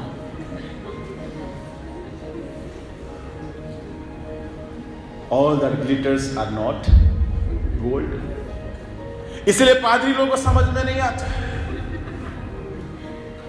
एक लड़की बहुत रो रही थी, हम गाना गा रहे थे, सारे सृष्टि के मालिक तुम ही हो गाना गा रहे थे। एक लड़की खूब रो रही थी, एक मीटिंग था, स्पेशल मीटिंग था। ये गाना में तो रोने वाला कोई लाइन है नहीं, सारी सृष्टि के मालिक तुम हो, इसमें वो रोए जा रही है पूरा बिलक बिलक के। हमको लगा दाल में कुछ तो काला पीला है। मीटिंग खत्म होने के बाद मैंने आके प्यार से पूछा, अच्छा बताओ बेटे क्या है? मेरा ब्रेकअप हो गया है। लो, और हाँ पादरी लोग खुश हो जाते, आज मेरा गाना में पवित्र आत्मा काम किया है। मेरे परमेश्वर के लोगों, मैं कहना ये चाहता हूं, बहुत से पाप के साथ लोग जीते हैं और रोना बहुत साधारण सी चीज है। किसी की आंसू को देखकर उसको आत्मिकता का सर्टिफिकेट नहीं दिया जा सकता है, क्योंकि कई लोग सामने बड़ा आत्मिक नजर आते हैं। सिमसोन को देखोगे एकदम बाबा, संत बाबा जैसा दिखता है उसका रूप, क्योंकि लंबा दाढ़ी है, ठीक है, लंबा दाढ़ी है और सर का भी तो पूरा लंबा है। आजकल का जैसा नहीं, इधर पूरा खाली कर दो, इधर खाली कर दो, ऊपर एकदम अनानस के जैसा खड़ा रहेगा, ऐसा नहीं है, है ना। सिमसोन का जो था पूरा ऊपर भी फैला हुआ है और पूरा सामने दाढ़ी भी फैला हुआ है। सोचिए, जवान लड़का सिमसोन और इतना लंबा दाढ़ी, इतना लंबा उसका बाल है, तो दिखने में कैसा लग रहा है? स्पिरिचुअल बाबा। ऐसे अपीयरेंस लेकर के दलीला के पास गया तो क्या बोला होगा? सोचो, वो दलीला, मुझे लग रहा है, क्योंकि बाइबल में आप पढ़ोगे तो दलीला प्यार नहीं किया है, लिखा है कि सिमसोन ने दलीला को प्यार किया। लो भाई, भारी अन्य भाषा बोलता था, भारी अनॉइंटिंग में भरा हुआ है और दलीला के पीछे भी पड़ा हुआ है। मीटिंग के समय फुल मीटिंग, बाकी समय फुल सेटिंग, फुल अनॉइंटिंग है। दलीला के पीछे पड़ा हुआ, दलीला से मन नहीं भरा तो और एक वेश्या के पास गया, और बाकी समय देखो तो यहोवा की आत्मा से गदी का कच्चा जबड़ा से हजारों को मार गिराया। पता है सिमसोन का मिसिंग क्या था?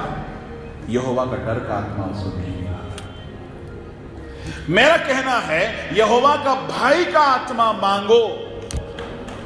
अगर जिंदगी में पाप से बाहर निकलना चाहते हो, यहोवा का डर आपके भीतर आ जाएगा। तो यहोवा परमेश्वर हर जगह है, मम्मी पापा हर जगह नहीं है, आपका टीचर हर जगह नहीं है, आपका पादरी साहब हर जगह नहीं है, आपका गाइड करने वाले हर जगह नहीं है, परंतु यहोवा का आत्मा हर जगह है। यहोवा परमेश्वर हर जगह है। इसी भय के आत्मा यूसुफ के अंदर था, इसलिए यूसुफ बोलता है मैं यहोवा के विरुद्ध ऐसे पाप को कैसे करूं। यहोवा का डर नस नस में, रग रग में समाया हुआ है। उसको डर लगता है पाप करने के लिए। इसलिए मेरे जवानों, मेरे भाई बहनों, आप अगर पवित्र जीवन जीना चाहते हो तो परमेश्वर से मांगना, प्रभु आपका भय का आत्मा दे देना। मैं परमेश्वर को धन्यवाद देता हूं। कर्नेलियुस के परिवार के पूरे घराने यहोवा को डरते थे। इसका मतलब उनका बेटा दारू नहीं पीता होगा, उनका बेटी छिछोराबाजी नहीं करती होगी, उनका घर में किसी तरह का पाप नहीं होता होगा। वो घर के पूरे लोग यहोवा को डरते थे। ऐसा घर में जाने से हम पादरी लोग को कितना अच्छा लगेगा, बाप रे कितना अच्छा घर है, पूरा पक्का स्वर्ग जाएगा। मुझे बताइए, यहोवा को डरते तो थे, पर क्या स्वर्ग के लिए वे तैयार थे? नहीं थे। क्यों तैयार नहीं थे? उद्धार उनको नहीं मिला था। कर्नेलियुस के परिवार का जो तीसरी क्वालिटी था, यह क्वालिटी तो बहुत दमदार क्वालिटी है। क्या है? दूसरा पद में लिखा है, लोगों को बहुत दान देता था। बहुत ऑफरिंग देने वाला विश्वासी को कौन सा पादरी को पसंद नहीं आएगा? बोलो तो। घर जाओ तो मोटा लिफाफा पकड़ा दे, चर्च में आओ तो मोटा मोटा लिफाफा पकड़ा दे, है ना, बड़ा बड़ा नोट डाले। ऐसा विश्वासी पादरियों को अच्छा लगेगा कि नहीं लगेगा? हमको तो बहुत अच्छा लगता है। Praise the Lord, hallelujah. अरे दान देने वाला विश्वासी किसको अच्छा नहीं लगेगा? सच्ची भाई, देखिए उनको भी अच्छा लगता है। तो कर्नेलियुस इतना अच्छा दान देता था। अगर दान देने वाला कर्नेलियुस है, वो पुलिस ऑफिसर है। पुलिस ऑफिसर यानी 100 सिपाही के ऊपर पोस्ट में है, यानी आज के जमाने में एसपी के बराबर का रैंक का है। अगर वो दे रहा तो फुटी कोड़ी थोड़ी देता होगा, 10 रुपया तो नहीं देता होगा, मोटा मोटा माल देता होगा, बड़ा बड़ा बंडल ला के देता होगा, तो लोग बहुत खुश है। अगर किसी को सवाल किया जाएगा कर्नेलियुस के बारे में बताओ, अरे बंदा वो तो स्वर्ग के एकदम किनारे में खड़े, अभी आगमन होगा तो घुस जाएगा, क्योंकि इतना दान दे रहा है। पर सुनिएगा, दान तो बहुत दे रहा था, पर उद्धार नहीं पाया था। हर दान देने वाला आत्मिक नहीं है। हर दान देने वाला आत्मिक नहीं है। एक स्टोरी है पर नहीं बताऊंगा, वो बताने लायक नहीं है। एक बंदा दान खूब देने शुरू किया, 5000 टाइट देने लगा। पादरी साहब बड़ा खुश है कि हमारा विश्वासी 5000 टाइट दे रहा, मतलब 50,000 का इनकम है। अगले महीना 10,000 दिया। पादरी साहब और ज्यादा खुश हो गया कि 1 लाख इसका इनकम हो गया। नेक्स्ट महीना 20,000 दिया, तो कितना इनकम है? 2 लाख। पादरी साहब सवाल करने का हिम्मत नहीं कर रहा है। क्यों? 3 महीना में इतना प्रमोशन होगा जी, किसी गवर्नमेंट में ऐसा नहीं होगा। 4था महीना, 5वां महीना, 6वां महीना होते होते 40,000, 50,000 देने लगा। पादरी साहब चुप हो गया, क्योंकि बहुत मोटा रकम है, कहीं पूछ दे, छेड़छाड़ कर दे, उल्टा सीधा ना हो जाए, माल आना बंद ना हो जाए। तो पादरी एकदम चुप हो गए। तू देते रहे, तू चाहे भाई कहीं भी जा, भाड़ के आपको तू जा कहीं नरक में। मेरे परमेश्वर के लोगों, आखिर वो विश्वासी घूमते फिरते हुए मेरे एक फ्रेंड के पास जाके बोलता, सुनना भाई, मेरा इनाम जो ईमान की कमाई है वो 50,000 है, पर दूसरी कमाई बहुत है, अब उसका भी टाइप दे रहा हूं, माफी हो जाएगा ना? दूसरी कमाई बहुत कर रहा है, उसका भी टाइप में ईमान से दे देता हूं, अब तेरे सामने कबूल भी कर लिया हूं, बोल माफी हो जाएगा। वो बोलता, मैं जीतू पास्टर को फोन लगा। वो बोलता, तुम कहीं भी लगाओ, उसको मत लगा। वो नाम लेके बोल देता है। मैं परमेश्वर को धन्यवाद देता हूं, ऐसा नहीं होना चाहिए। दान देने वाला का भी हमें ध्यान देना है कि वो दान कहीं वैसा दान तो नहीं रहा है। कर्नेलियुस बहुत दान देता था। दान देने वाले विश्वासी को कलीसिया में बहुत इज्जत मिलता है, परंतु एलीशा के सामने नामान का कोई इज्जत नहीं था। 6000 सोने का सिक्का लेके आया था। 6000 सोने का सिक्का। एक सोने का सिक्का 10 ग्राम का होता था, और हमारे टाटा में 1 तोला सोना का क्या प्राइस है? आप लोग तो सब पेंटिकॉस्टल लग रहे हैं। 50,000 है। 50,000 तनिष्क का, आपको किस छगन का, ठीक है। तो 50,000 1 तोला का, ठीक है। अब 6,000 तोला सोना लेकर आया था नामान। हिसाब लगाइए, 6,000 इंटू 50, 30 करोड़। 30 करोड़ रुपया लेकर के कोई बंदा आएगा पादरी साहब के घर में, वो पादरी उसको घर में नहीं बैठाएगा जी। हाँ, एलीशा बोलते हैं, बड़ा मजेदार स्टोरी है। एलीशा प्रार्थना में बैठे हुए, गहेजी को प्रार्थना में मन नहीं लगता है, वो बहुत बिजी है इधर उधर वॉलंटियर काम करने में। वो बाहर घूमते रहेगा, थोड़ा बैठते रहेगा, थोड़ा मोबाइल देखते रहेगा, थोड़ा हालेलुया हालेलुया होता रहेगा, थोड़ा स्तुति करता रहेगा। ये गेहजी का बुलाहट है ना। यहाँ भी कुछ लोग ऐसे होते हैं, आज कैसे शांति से बैठे हुए मैं सोच रहा हूँ। हर मीटिंग में वो लोग घूमते रहते, आज पता नहीं कैसे प्रभु की बड़ी चमत्कार रही है, बड़ा अच्छे से बैठे हुए है ना। तो गेहजी शांति से नहीं बैठे। जैसे गेहजी बाहर घूम ही रहा था, रथों से सवार हो गए ढेर सारे लोग आके खड़े हो गए झोपड़ी के सामने। गेहजी देखा मालदार पार्टी आया है। तो नामान जो है ना, आर्मी जनरल है, तो बड़े शान का बंदे हैं, तो रथ में बैठा हुआ, रथ से उतर नहीं रहा है, और बोलता है तुम्हारा पादरी साहब को बुलाओ। तो गेहजी देखा हमारा पादरी साहब को क्या सोच के रखा, बुलाओ बोलता है। गेहजी अंदर आके देखता है तो एलीशा प्रार्थना में है। इस घड़ी उसको छेड़छाड़ करना खतरा है, तो देख रहा है, बोला साहब आएंगे, रुकिए थोड़ा सा रुकिए। वो रथ से नहीं उतर रहा। देखिए वो बंदा कितना घमंडी है। ऐसे में थोड़ी देर बीत गया, गेहजी आके देख रहा है एलीशा को कि एलीशा प्रार्थना खत्म ही नहीं कर रहे हैं। गेहजी आके फिर देख रहा, आंख बंद है एलीशा का।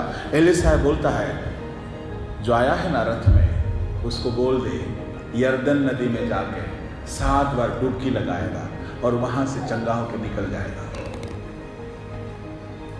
गेहजी बोला, अरे मैं जाके बोलूं? हाँ तू ही जाके बोल, मैं नहीं जाऊंगा। एलीशा फिर प्रार्थना में बैठ गया। गेहजी आके बोलता है, वो नामान रथ में बैठा है। गेहजी आके बोलता, सुनो ना सर, आप बुरा नहीं मानोगे तो साहब थोड़ा सा व्यस्त है, वो थोड़ा प्रार्थना में है, इसलिए काम करिए। उन्होंने कहा है कि आप ना यरदन में जाकर 7 बार नहा लीजिएगा, पसीना पसीना तो हुए हैं ना, नहा लीजिए बढ़िया से, एक बार नहीं 7 बार डूब लीजिए, आप ठीक हो जाएंगे। नामान का गुस्सा भड़क गया, बोला क्या सोचता है तुम्हारा पादरी, इतना घमंडी है, आ नहीं सकता मेरे पास। थोड़ा मेरा कोड वाली जगह में हाथ रखता और हिला हिला के धकेल के थोड़ा प्रेयर करता। गेहजी बोला, सुनिए साहब माफ करिएगा, मेरे बस की बात नहीं उनको समझाना, वो प्रार्थना में है, आप प्लीज नहा लीजिए ना। बाकी लोगों ने समझाया, लोगों ने बोला साहब ठीक ही तो बोल रहे हैं, पसीना वसीना तो हुए हैं, चलो नहा लेते हैं, कि कठिन काम तो नहीं बोलते हैं। अच्छा ठीक है चलो। रथ घुमा के गए यरदन में, एक बार डुबकी लगाए। तो नामान देखा होगा कि ये अगर बंदा डूबने बोल रहा है, कहीं मगरमच्छ कुछ होगा तो खतरा है भाई, तो तुम लोग भी साथ में डूबो। बाकी सिपाही लोग को लेकर के साथ में डूबा। बाकी सिपाही लोग सोच रहे, अरे अरे मेरा किडनी फेफड़ा सब खराब है, देख लेते हम भी चंगा हो जाए। तो 7 बार डुबकी लगाने के बाद सिर्फ नामान का कोड़ चंगा हुआ, बाकी किसी का नहीं हुआ। नामान का दिमाग खुल गया। रथ से आया हुआ बंदा अब रथ के बैठा नहीं है, नीचे उतर के एलीशा के पास जाके बोलता है, प्रभु, क्या बोलता है, स्वामी मैं भेंट लाया हूं, प्रभु करे। एलीशा ने क्या बोला, यहोवा की सौगंध मैं तुझसे कुछ नहीं। Praise the Lord. कितना करोड़? 30 करोड़। 30 करोड़ लेकर के आएगा तो आजकल का एलिशा लोग क्या करेगा पता नहीं, इनका बुलाहट चेंज हो जाएगा तुरंत। Bible college start, hostel start, medical start, पता नहीं और का स्टार्ट कर देगा। पर एलिशा का बुलाहट चेंज नहीं हुआ। एलिशा बोलता है उस जगह में हम लोग भी होते तो पता नहीं क्या करते। एलिशा बोलता है तुझसे कुछ नहीं लूंगा। क्यों पता है? परमेश्वर का अभिषेक को, बुलाहट को पहचान लिया था। दुनिया की धन दौलत से परमेश्वर का काम नहीं होता है। परमेश्वर का सम्मुख रहने से ऐसे बहुत से नामान आएंगे और बहुत से अरबों खरबों रुपए आएंगे। यहोवा का काम को बचा के रखना है तो पैसों के लोभ लालच से बच के रहना है। परमेश्वर के नाम की धन्यवाद हो। मेरा कहने का मतलब यह है, कर्नेलियुस बहुत दान देता था पर उधार भी पाया था। प्रभु के लोगों को कर्नेलियुस का तीसरा क्वालिटी था, पूरे परिवार में बहुत प्रेम होता था। चौथा क्वालिटी, पर उधार नहीं पाया था। मैं कहना यह चाहता हूं, आज भी बहुत से लोग हैं, पूरा फैमिली प्रेयर होता है, पूरा दान देते हैं और पूरे घर में सब कोई बहुत भक्ति में नजर आते हैं, पर क्या घर का हर कोई उधार पाया है? घर का क्या हम कह सकते? सुनिएगा, उद्धार का सुसमाचार पहले यहूदियों के लिए और बाद में यूनानियों के लिए परमेश्वर का सामर्थ्य है। सुसमाचार में सामर्थ्य है, सुसमाचार में परमेश्वर का शक्ति है। मैं एक ड्राइवर के साथ उड़ीसा में कई जगह गया। वो ड्राइवर बोलता है, पादरी साहब, उससे पहले बहुत सारे पादरी भी हमारे गाड़ी में गए, आए, सेवा किए, पर किसी पादरी ने कभी हमको सुसमाचार नहीं सुनाया था। किसी ने नहीं सुनाया था। सुना होता हम पहले से सुधर जाते हैं। कई बार आपको भी मौका मिलता होगा, आपके घर में आने जाने, घर के काम वाली है, घर में दूध देने वाला आता है, घर में पोस्टमैन आता है, कोरियर वाला आता है, झाड़ू पोछा करने वाला आता है, बहुत से लोग आते हैं। मौका मिले तो हर एक को सुसमाचार सुना दीजिए, क्योंकि हर कोई सुसमाचार पाने की आवश्यकता है। मेरे प्रभु के लोग बोलेंगे हम तो दान बहुत देते हैं। सुनिए, दान अलग चीज हो गया, परंतु उद्धार अलग चीज हो गया। लोग बोलेंगे हम तो कोई पाप नहीं करते। शायद आप पाप नहीं करते होंगे कर्नेलियुस की तरह, परंतु यीशु के लहू से धुले बिना आप स्वर्ग में नहीं प्रवेश कर सकते हो। एक ही एक सामर्थ्य सुसमाचार में, वो है क्रूस की कथा। पता है, हम किसी को पहुनाई के बारे में नहीं सिखा सकते। दूसरे मजहब के लोग ज्यादा पहुनाई करते हैं हम लोगों से। हम किसी को शिष्टाचार के बारे में नहीं सिखा सकते। दूसरे मजहब के लोग बहुत ज्यादा सुशील है और शिष्टाचार में आगे है। हम दूसरे मजहब के लोगों को तौर तरीके, एटिकेट्स के बारे में नहीं सिखा सकते। वो लोग बहुत अच्छा सीखे हुए हैं। पर एक ही बात है, किसी मजहब में नहीं है कि स्वर्ग जाने का रास्ता, उद्धार का अनुभव। आपको पता है, मिस्र देश में जब मूसा ने 10 चमत्कार किए, ये 10 चमत्कार काम नहीं आया। एक आखिरी चमत्कार काम आया, जो मेमने को घात किया गया। उस रात में परमेश्वर ने बड़ा काम किया कि मेमने के लहू जिसके दरवाजे के चौखट पर लगा था, अलंगों पर लगा था, उस घर में मौत नहीं हुआ। और उस रात में फिरौन के घर में भी मौत हो गया, क्योंकि उसके घर के दरवाजे के चौखट पर लहू नहीं था। यही चमत्कार के कारण मिस्र का राजा फिरौन झुक गया और मान गया कि तुम्हारा परमेश्वर यहोवा का सेवा करने तुम निकल जाओ। आज दुनिया को जताना चाहिए, अगर कोई उद्धार करने वाला है, यीशु मसीह की बलिदान के लहू में उद्धार छुपा हुआ है। अगर आपको मौका मिले किसी ना किसी जरिए से लोगों को सुसमाचार सुनाने से चुकना नहीं, किसी ना किसी जरिए से सुसमाचार बताइए, क्योंकि प्रभु का आगमन बहुत नजदीक है। और जैसे साउल भाई कह रहे थे कि परमेश्वर के आगमन का बहुत सारा चिन्ह सदियों से पूरा होता आया, परंतु इस युग में, हमारी इस 21वीं सदी में बहुत ज्यादा प्रभु का आगमन का चिन्ह पूरे होते जा रहे हैं। मेरे प्रभु के लोगों, आप प्रभु की सेवा के लिए बुलाए हुए याजकों का समाज है। आप एक विश्वासी नहीं है केवल, आप एक याजकों का समाज है, तो आप भी एक याजक है। रोमी 15:16 के अनुसार पौलुस बोलता है, मैं सुसमाचार की याजकाई, सुसमाचार का सेवा याजक सेवा है। आप अगर सुसमाचार सुनाते किसी को, किसी भी जरिए से सुनाइए। स्कूल में पढ़ने वाले अपने फ्रेंड्स को सुनाइए, कॉलेज में पढ़ने वाले अपने फ्रेंड्स को सुनाइए,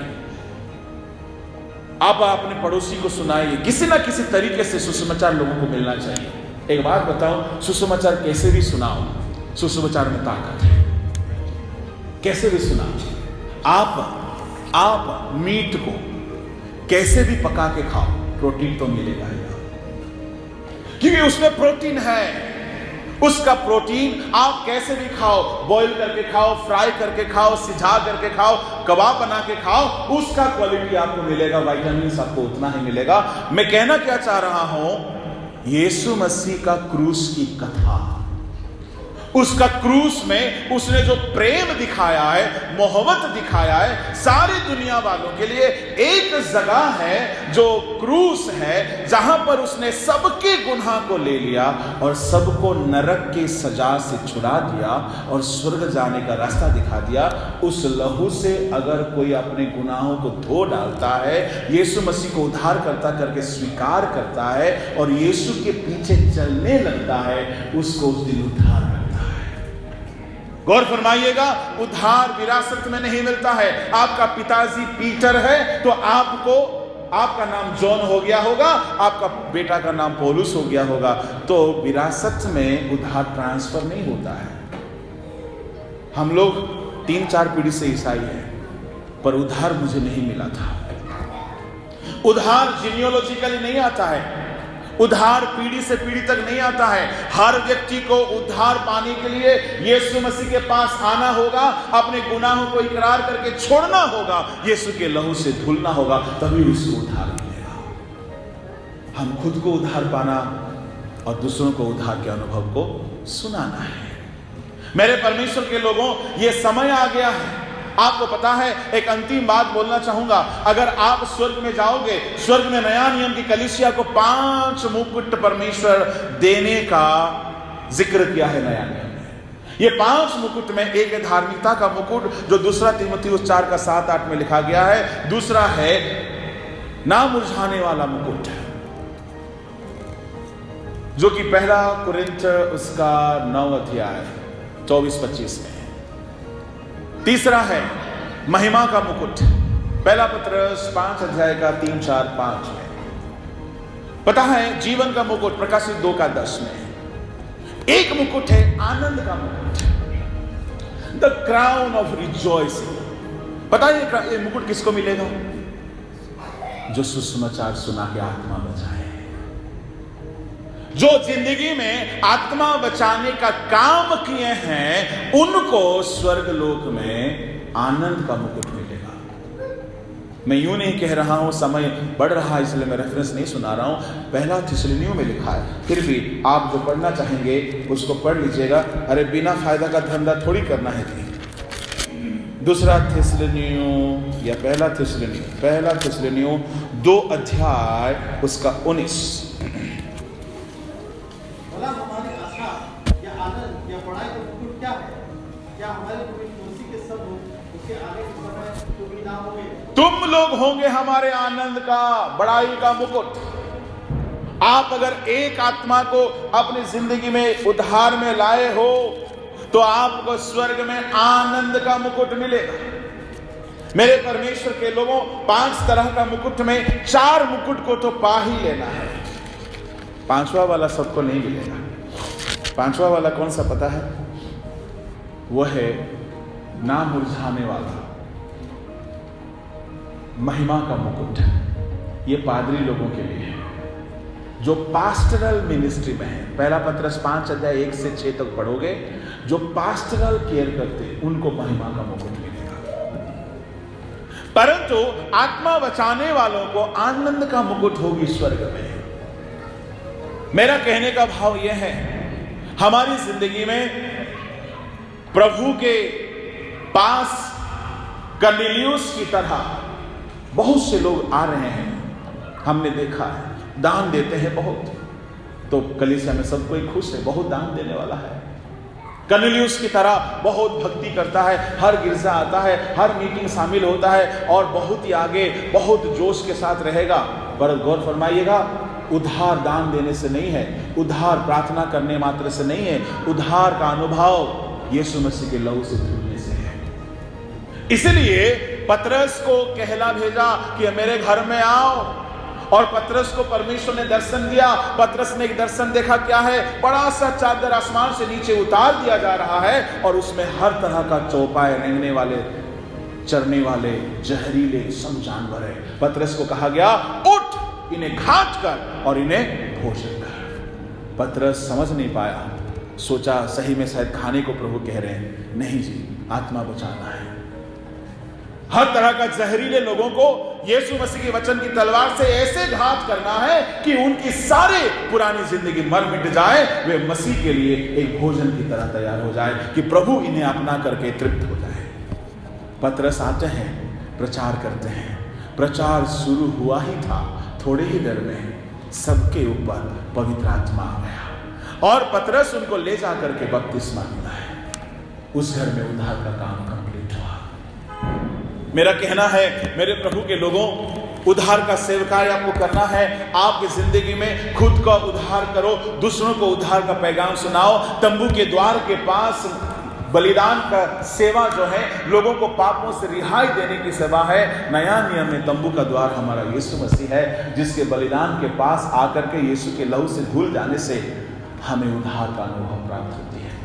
एक बात बताकर समाप्त करना चाहूंगा, अगर कोई नया जन्म नहीं पाया वो परमेश्वर का राज्य को देख नहीं सकता। बाइबल में बहुत सारे ऐसे हैं, इब्राहिम के संतान बोलकर घमंड करते थे।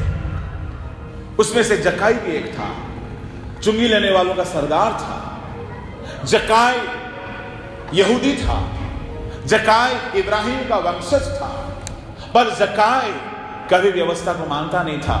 दूसरों से अन्याय से बहुत संपत्ति को लूटा था। एक दिन यीशु मसीह को देखने की इच्छा हुआ, यीशु मसीह को देखा, मुलाकात हुआ, बाकी स्टोरी आपको पता है। इतना पश्चाताप किया और कहता है, प्रभु जी अगर मैं किसी से अन्याय से लाया हूं 4 गुना लौटा दे रहा हूं। यीशु मसीह बोलते, आज इस घर में उद्धार आया, और ये भी इब्राहिम का एक संतान है। सुनिए, उद्धार पाने वाले किसके संतान है? इब्राहिम के संतान है। और उद्धार नहीं पाए हैं, मन नहीं फिराए हैं, वो किसके संतान है? यूहन्ना क्या बोलता है ऐसे लोगों को देखकर? सांप के संतान। आप कौन है? उद्धार पाने वाले इब्राहिम के संतान है। उद्धार नहीं पाए हुए मसीह लोग इब्राहिम के संतान नहीं है। भले जक्काई की तरह रहते होंगे, भले बड़े चुंगी लेने वालों का सरदार जैसा पोस्ट में होते होंगे, भले कर्नेलियुस की तरह होते होंगे, उद्धार नहीं मिला। सुनिए, फिर से कह रहा हूं, उद्धार विरासत में नहीं आता। पिताजी पाए होंगे उद्धार, आपको अपने खताओं को इकरार करके छोड़ना होगा। यीशु के लहू से प्रभु आपको धोएंगे। पता है, यीशु का लहू का बटन एक होता है जिसको ऑन करने से वो आता है। कौन सा बटन है पता? पहला यूहन्ना 1:7 और 9। आप पढ़ने की आवश्यकता नहीं है, लिखा है, अगर कोई अपने गुनाहों को मान ले, यीशु का लहू उसे धो देता है। यानी पश्चाताप करने से मसीह का लहू हमें धो देता है और क्षमा देने के लिए वो विश्वास योग्य है। पश्चाताप अगर आपने किया नहीं है तो आपको करने की आवश्यकता है, और दुनिया वालों को अपने गुनाहों से पश्चाताप कराने का पैगाम आपको सुनाना है। वो क्रूस की कथा में लोगों का दिल छिदना चाहिए, लोगों को यीशु मसीह का मोहब्बत महसूस होना चाहिए। अगर लोगों को आपने सुसमाचार सुनाया है, सुसमाचार में सामर्थ्य वो कभी व्यर्थ नहीं होता है। बिली ग्राहम का एक बात हमें बहुत ढाढ़स देता है। बिली ग्राहम जी बोलते थे, my duty is to preach only. The rest of the things depends on the Holy Spirit to bring conviction in the heart of the listeners. सुनने वालों के हृदय के अंदर में उनके हृदय को तोड़ना, उनके हृदय को छिदना, उनके अंदर में पाप का एहसास दिलाना, पश्चाताप दिलाना, वो मेरे बस की बात नहीं है। मैं उनके दिल के भीतर घुस नहीं सकता हूं, परंतु मुझे जो सुसमाचार मिला है मैं तो उसको सुना के रहूंगा। क्या जाने, परमेश्वर का वचन, आसमान और जमीन टल सकता है, परमेश्वर का वचन कभी नहीं टल सकता। मैं सुना के छोड़ देता हूं और ये वचन एक ना एक दिन उगेगा और फल लाएगा। परमेश्वर का वचन कभी व्यर्थ नहीं होता है। इसलिए प्रभु के लोगों, एक एक सेकंड में हजारों लोग भारत में मर मिट रहे हैं। युद्ध हो रहा है रशिया और यूक्रेन का, तो हम लोग के सामने टीवी में दिख रहा है, पर दुनिया भर में मैं देख रहा था 200 से ज्यादा लड़ाई चल रही है दुनिया भर में। छुटपुट लड़ाई जारी है। यूक्रेन और रशिया का लड़ाई दिख रहा है। मरी खत्म नहीं हुआ, मरी खत्म नहीं हुआ। प्रभु के आगमन का संकेत में, चिन्ह में हम लोग जी रहे हैं। ऐसे में हम स्वार्थी कैसे बन सकते हैं? जितना हमें मिला है दूसरों को बताने के लिए हमें एक कदम उठाना चाहिए। हमारा कर्तव्य है प्रभु के बारे में लोगों को बता दें, बाकी काम परमेश्वर करें। Hallelujah, praise the Lord. मेरे परमेश्वर के लोगों, अगर हम नहीं करेंगे तो परमेश्वर हमारी ये काम और किसी के द्वारा करवाएगा और हमारा आशीष वो ले लेंगे। इसलिए खुद उद्धार पाए, दूसरों को उद्धार दे। मैं फिर से कहना चाहूंगा, इब्राहिम का संतान उन्हीं को कहा जाता है जो उद्धार पाया है। परंतु एक संतान नरक में चला गया था और वहां से आवाज दे रहा था, हे पिता इब्राहिम। वो भी तो इब्राहिम का ही संतान था ना, पर कहां चला गया? नरक में। क्यों चला गया? उद्धार नहीं पाया था। एक इब्राहिम की बेटी थी जिसको 18 साल से दुष्ट आत्मा जकड़ा हुआ था। किसकी बेटी थी? इब्राहिम की। वो भी तो इब्राहिम की बेटी है, पर छुटकारा नहीं पाए थे। नाम से मसीह कहलाने से, हमारा नाम मसीहियत का नाम हो जाने से उद्धार का गारंटी नहीं है। उद्धार के लिए आपको अपने पुराने सारे पापों को इकरार करके छोड़ना होगा। उस तंबू के द्वार के पास जानवर के ऊपर सारे पाप को इकरार करके क्षमा पाने के लिए हाथ रख देते थे। वो द्वार हमारे यीशु मसीह है। उसके सामने अपने सारे गुनाहों को जब हम इकरार करके छोड़ देंगे, जो पाप को इकरार करके छोड़ेगा वो उद्धार पाएगा। मेरे प्रभु के लोगों, प्रभु ने हमें रखा है, हम अंतिम समय के अंतिम कगार पर है। किसी भी घड़ी कुछ भी हो सकता है। जिंदगी का कोई गारंटी नहीं है। पिछले 2 साल में हम लोगों ने देखा, जमशेदपुर में बहुत सारे प्रभु के दास लोग चले गए। घर, गाड़ी, बंगला, करोड़ों रुपए, धन संपत्ति, कुछ काम नहीं है। कल क्या होगा हमें नहीं पता है, परंतु आज अगर हम दुनिया में जिंदा है, खुद का उद्धार को तैयार करें। नहीं पाए हैं तो पाएं। कर्नेलियुस बन जाने से काफी नहीं होगा। उद्धार पाया हुआ कर्नेलियुस बनो। दान देने वाला कर्नेलियुस नहीं। जक्काई नाम से यहूदी था, उद्धार नहीं पाया था। नाम से इब्राहिम का संतान सोचता था, परंतु उद्धार नहीं पाया था। इब्राहिम का बेटी वो भी थी, पर उद्धार नहीं पाई थी। यीशु के पास आने से उद्धार मिला।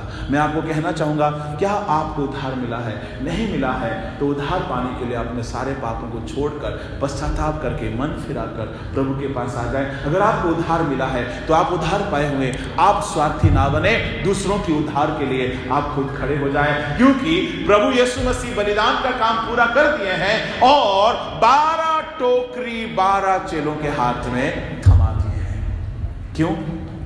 बाकी लोगों को क्यों नहीं दिए?